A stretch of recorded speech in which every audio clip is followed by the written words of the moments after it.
today's episode of Talking Insights as we continue our celebration of International Market Research Week. I'm Gabby, your head of marketing and events at SMR. This week, each episode focuses on different themes, and today we're excited to dive into the topic celebrating diversity and inclusion within the market research community. We're joined today by Dr. Bell, a distinguished researcher, writer, and the chair and program manager at the European Race and Imagery Foundation. In this session, Dr. Kerkhoff-Parnell will bring her extensive expertise as a researcher, as a writer, editor from Project Parnell, and she's going to guide us into discussions about brand responsibility and the significance of inclusive messaging in market research. Welcome, Belle. Thank you for being with us today. Well, thank you for having me back, Gabby. It's really great to talk to you again on this topic. Yes, it's really amazing to have you. Of course, we met last year when you were present at our stage at Congress, which for me was an amazing learning experience. So I thought, let's bring her back and ask her a couple of more questions. Belle, as we focus today on diversity and inclusion in market research, can you tell us why these principles are so important in your work? Well, specifically with the work that I do with SMR as an editor, and any of the language editing that I do for whether it's political scientists, market researchers, anthropologists, language really conveys what we think about the world around us and the people in it, and how we connect with and relate to the people around us. So I think even if you're a researcher and you see yourself as objective, you are actually bringing to the table a lot of your values, your ideas about the world, your prejudices, even if they're like subconscious prejudices, unconscious bias, and so on. All of that comes through in language. And so what I try to do when I'm editing is flag when those biases and prejudices might be there for the researcher so that they can learn, and we can find, I don't want to use the word neutral because I really don't believe there's any such thing, but better ways of connecting with people and telling a story, because I also believe that the vast majority of the people I work with don't necessarily want to project out oppressive ideas with what they say or how they say it. They perhaps don't have a better vocabulary, or these are unexplored unconscious biases that they might have. So it's about trying to find a respectful, constructive way of giving feedback and connecting, so that the work that they end up producing and the language that they use is as inclusive as possible, as accessible as possible for the readers. Yeah. Yeah. Now I can imagine that this is quite a sensitive information in conversation to have with the authors. Is it sensitive? Is it difficult for me to have that conversation with some authors? Yes, because they're not always very receptive. They literally, you have a sliding scale, right? It's a spectrum. You have some that come to you, they're very forthcoming, and they actually say, engage with this critically, give me your ideas. I know that you're a researcher in your own right. If you spot something, flag it. And at the very other end, people that are like, please only focus on the grammar. I don't want your opinion. And somewhere in between, there's room for negotiation. You have some that are more likely to really push back. They'll kind of behave as though they are engaging with what you say, and you have others that I will actually take it on board, and you can see it the next time they submit something that they've changed the language, and that it's helped them grow. And then there's other scenarios where I sometimes just misinterpret what the author wanted to say in the first place, but me flagging it and saying, hey, do you mean to describe it in this way, or do you mean to use this word, tells them that they're not conveying their point properly in the first place. So whichever way you look at it, like it helps the process, it helps the paper or the chapter or the book or whatever it is become clearer in how the ideas are being communicated. How do we know when we're not using the right language? How can we self-regulate to say? I don't know that we always do. I mean, and as I said before, I feel like most people really want to do the right thing. They want to use the right words. They believe that they're using the right words. They're not setting out to exclude or offend people or hurt people. And so I don't think anybody knowingly goes into it trying to use the wrong words. I think it's not about I think it's more about being humble enough to recognize that you might not use the right words all the time, and that somebody may come to you and say, actually, the way you have framed this doesn't work, and this is why, and that you're open enough to see how you can improve and how you can grow. Even as an editor, sometimes you get the reverse. Actually, I'm having this recently that an author has said the way you've edited my work changes what I wanted to say. And so it's actually about both sides being open to having that dialogue, and not shutting down, because of course at any point somebody might say, the way you describe this demo, especially in market research, if we bring it back to market research, the way you describe this demographic is offensive. Or actually, that terminology for this particular population, this particular community, that's still very neo-colonial. We don't use those terms to describe ourselves anymore. Why are you still using it as you write your research paper? You have to be open and humble enough to take that on board, to not take it personal, and to change your language, and to just be ready to receive it and to see how you can improve from there. And it doesn't mean that once you correct that it's a typo fixed. You might have to come back and relearn again in a couple years or in a couple of months. It's about remaining open. And if you are a researcher, you are looking to constantly learn and improve. So it should be baked into your work anyway. Now, I can imagine that, for example, gender versus sex, race versus ethnicity can really be used in complicated ways. Can you elaborate a little bit on that, on how researchers can approach these topics in a respectful manner? Well, I mean, if we just talk about the terms really purely from like a linguistic angle, especially gender and sex, because that's being used so commonly. It's used in almost every paper because it's just such a common way of segmenting populations, right? It's, you see that across so many different types of research.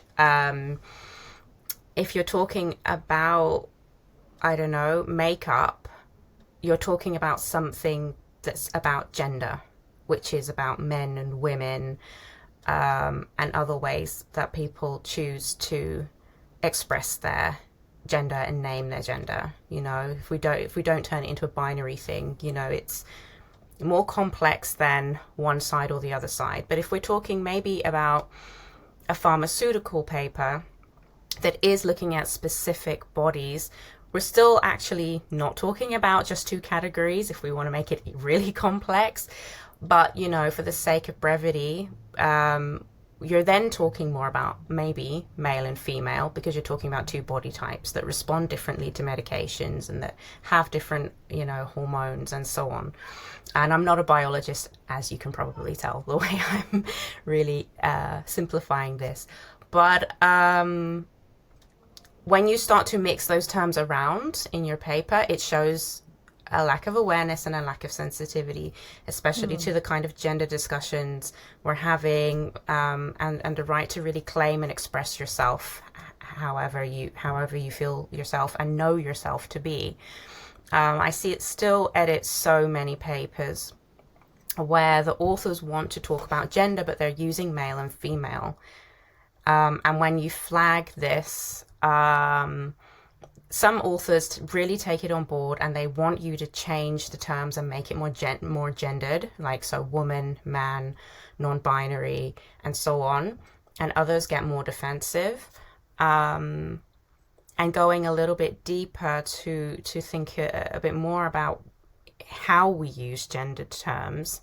You can also sometimes have papers that still take on roles within the home, let's say. So, for instance, maternal roles, and really attribute that to women and do not leave a lot of room in their narrative to thinking about the fact that it is not always a woman that fulfills that role. And understanding that the kind of campaigns that will come from research phrased in that way will continue to tell a story that a woman's role within the home is very specific. And that might actually be contrary to what the researchers want to say. It might actually be the opposite of what they want to say, but at the same time, they're trying to tell their story in the most simplified way. And I understand that, but I also kind of think if we don't find concise ways to tell complicated stories, then we don't communicate the world in its full complexity, and then we're doing a disservice to our audiences. I love your example about the role of the caretaker at home, that it's always attributed to women. That I love that example that you gave. But what about race and ethnicity? Any tips there, or any way that researchers can approach these topics in the more, like you say, respectful manner and accurate representation Yeah, within their sure. studies? Yeah. Well, first, what I would say is that sadly, you're seeing it mentioned less and less, which I alluded to when I was at Congress, that it was, we had this kind of, I think maybe I spoke to Ilya about it as well, that post 2020, when Black Lives Matter was this trending thing, especially during COVID, when everyone was sat at home on social media and looking for the next thing to follow. You saw a lot more papers coming through the SMR channels that explicitly mentioned race, explicitly mentioned racial justice in the context of race and racism. And that's tapered off, even though racism is still very much an urgent topic, a lived reality, and very much very much still relevant in the way that we kind of consume media and the kind of media that's around us. So you would assume that market researchers would still be concerned with that topic. Or at least considering when they're talking about analytics, when we're talking about AI, when we're talking about how to attract certain target groups and so on, that is at least a factor that is mentioned. And so it's becoming rarer and rarer that I would see that when I'm looking at papers. So that's one thing. And it's very similar, I think, to the gender and sex terms. I see so many researchers who, when they do bring it up, they're actually using race when they mean ethnicity, and they're using ethnicity when they mean race. So there's a bit of a lack of understanding, I think, about the difference between the two and when they're both relevant. For me, as someone that dabbles, I guess, in critical race theory and the research I do, I feel like it's relevant to mention race when we're talking about forms of discrimination. But the vast majority of the time, the kind of papers I see that do mention, let's say, cultural difference, and how that pertains to a product or a service that is being looked into with a client, it would make more sense to be talking about ethnicity. Okay. So it's interesting to see the different ways that authors kind of make attributions there, and how these terms can get confused. And again, there's a lot of kind of hidden assumptions in bringing language forward in that way. And sometimes it's appropriate for me to flag that, and other times it can feel a little bit more awkward, and like I'm maybe wading into waters that are not my business as an editor. So I try to flag it and at least to get clarifications when I can. That was my question. How do you handle that? Sorry. Because Yeah. I cannot imagine that that's a easy conversation to have. So, But it's, I mean, I suppose because of the whole, I mean, this kind of gets into the editing process. I yeah, don't have so much of a conversation. I will really kind of make a very short but clear comment in the document to flag what's unclear and ask and maybe suggest something that's clearer so that the author has an opportunity to really read it, reread it, discuss it, and come back, and we hopefully, usually via email, find a solution together. yeah. In other processes where I have a bit more space, or maybe I already have a rapport with the author and I've worked with them before, then I am able to really give them like an actual call and say, hey, you're using this term, this is what's wrong with it, this is how it doesn't actually serve the meaning or the intentions of what you're trying to say. I would suggest using this term or this term instead. What do you think? And most of the Yeah. time you are able to come to something more suitable. Yeah. So we're talking about these terms that, are more appropriate to be used. But when we're talking about inclusivity, isn't it a little bit counterintuitive to be so specific when we want to be more inclusive? That's a good response, but at the same time, if you want to reach me and you insist on Mm. calling me by something that I don't recognize myself to be, how are you including me? And I think Yeah. this is the thing. I see it so much in academia, and I also see it from my forays in market research, and the industry. There's a lot of expertism. We feel like we have to come up with terms and categories and ways of understanding instead of just listening. And I mean, that is the whole point of market research as well. So I'm always really struck by the, yeah, reticence that insights researchers have, like in terms of just listen to how that community segment, target, population, sample, whatever, how do they call themselves? How do they see themselves? Use the language of the folks you're following, listening to. And they don't always win the award. Maybe that's controversial to say, but some of my favorite papers are the ones that are doing that. They are actually really spending time in communities, whether it's through social media listening, whether it's through more traditional ethnographic means. They are actually using that language, and their papers are a nightmare to edit. They're all over the place because there's so many different terms, but they are able to illustrate and convey reality, which is in the end going to be so much more effective when it comes to marketing.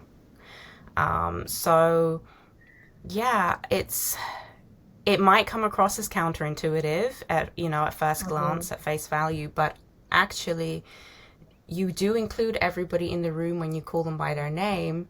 If you just call every woman in the room woman, you don't actually care about those women. It's more about, oh yeah, you're here. I don't really care about who you are and what you bring to the table, and how that adds an extra flavor, an extra vibrancy to this experience. That's very interesting, Bella. That's the reason why I asked the question, because I wanted to hear from your perspective in case when we're talking about inclusivity, and at the same time we're trying to reach a certain group, or you say a certain group within the audience, that being so specific, if it doesn't counteract with what you're trying to achieve. And you answered that question for me really, really nicely. And we're about to end the interview, but I have a question for you and some advice that you could give market researchers that are either, finishing their papers or starting to, enter in a new scope of research. What are some advice that you can share that could help a young researcher or someone that's writing to use the proper terms and to be inclusive in the way that they write? I guess it depends on the topic because, the advice would change depending on the topic. And even if we're, talking about a paper that really is addressing whether it's racial discrimination, gender discrimination, an intersectional paper that looks at both, it will change depending on the topic and theme. But I do think it's important to be looking at and be willing to pay for materials and resources from those communities, because that's where you'll start to really understand what the appropriate terminologies are, not just how do the groups and the groups within the groups and the groups within the groups within the groups call themselves. How are they referring to themselves and to each other, but also to their experiences. I remember talking to Ilya about the term woke and how it can be quite frustrating to hear it thrown around, not just from, the anti-woke brigade, let's say, the people that are really actively and deliberately suppressing critical race theory at the moment, and, right-wingers, but also the way it's bandied about on the left.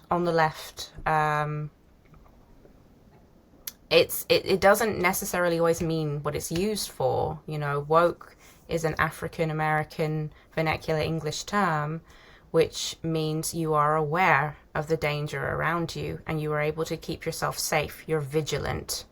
And you cannot, there might be so many ways that you're not progressive in your life, but simultaneously you're also woke.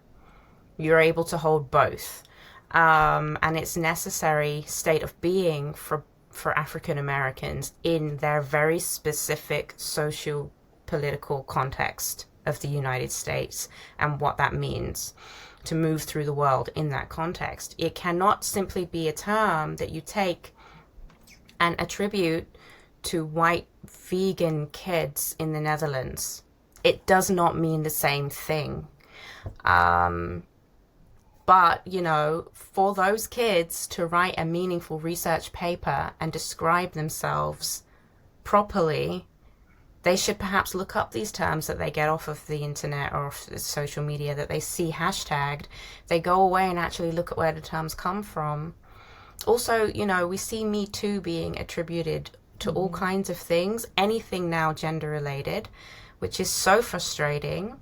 And I read in The Guardian how a man was being interviewed about his experiences, and he was saying, he was referring to a performance he gave in 2016, and he said this was before Me Too, and he's referring to a very specific moment in Me Too where it really exploded in the media because of specific celebrities using that hashtag.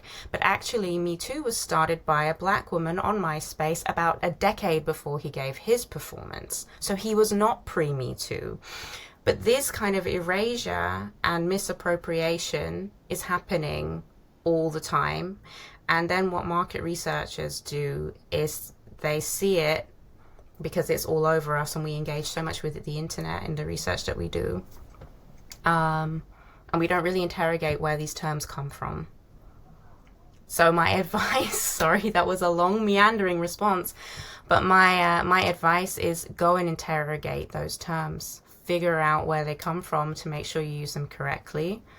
Because again, maybe you end up being super specific and then you worry, oh no, I'm going to alienate people. But actually what you'll end up doing is calling in people that you perhaps never would have approached or given access to had you used the wrong term. In other words, be curious, do your homework, understand the origin of things before using it. Yeah, Very solid Absolutely. advice. Yeah.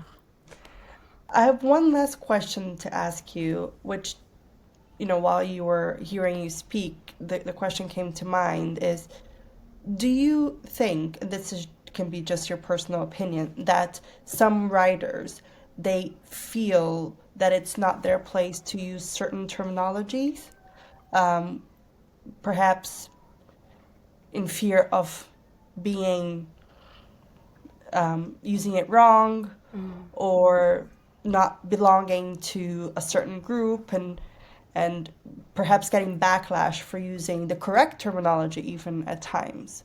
Mm. Do you feel that that happens? I don't know that that would happen. I mean, do you have an example, perhaps, that you're referring to, or are you thinking more generally? More generally, I'm just thinking about, you know, because there is a small fear. Um, I don't think it's a small fear. I even see it with my students, right? I teach social justice for a leadership course as part of a project management degree program. And they told me just the other week that sometimes you ask us questions and we go quiet, and that's because we don't want to say the wrong thing, we don't want to use the wrong term, we don't want to hurt each other's feelings, we don't want to hurt your feelings. So that's a very palpable uh fear that is kind of silencing a lot of people a lot of the time. yeah. um but and how do we deal with that, and how do we encourage? um I It think. just, yeah. No, what were you going to say? No, it just came to my mind while you're talking about it because I see it in everyday life within, I Yeah. see it with my daughter. She's scared to use certain terminologies which are correct, Hmm. but she's worried that she'll get backlash from it or reprimanded by using it. It's correct. It's a correct language to use. Yeah. But even in school, she gets that kind of, um, she gets a bit nervous Mm. to say certain things that are not offensive at all. But Yeah. No, I yeah, understand. I really do hear what you're saying, but I kind of, if we're just talking about researchers, I'm then thinking, if you are concerned to use the correct terminology, why are you researching a specific thing? that's a good point. So, Yeah. if you want to market, I don't know, makeup to black women, Mhm. but you are afraid to call them black in case some of them find that offensive, or you're afraid to talk about different shades of skin color because you're not sure how they're gonna, then I'm like, well, why are you trying to sell me makeup? Yeah. You know? And also, again, why are you afraid to go to your demographic, find out how those women or how those people, because it's obviously not any women buying makeup, how those folks, your target group, how are they referring to themselves? And sit more comfortably in the complexity of using different terms, Yeah. and finding vocabularies maybe among your target group that are more fitting than what's been used before. Um, and then kind of say, these terms came from the research, came from the people. I think you know that's the only way. And again, just kind of be mindful that that might change, and don't kind of be so proud and so stubborn, once you've kind of, 10 years down the road, when your new population that you're studying say, well, we don't use those terms anymore. Don't say, well, I'm an expert, I've been researching this and doing this brand work for the last decade, I know. Listen, and don't see it as a personal attack. It's just the way we see the way any person, any group, any population sees itself changes. Val, that was really an amazing conversation that we had. Thank you so much for joining us today and for sharing your thoughts. It was a pleasure having you. You're very welcome. Thank you for having me back. I hope that I was coherent. You were But very much so. Yes, yeah. yes. You're on my short list for next time as well. It's always a pleasure having a conversation with you. You bring so much knowledge, so much topics to get us thinking. So thank you very much for that. You're welcome. Anytime.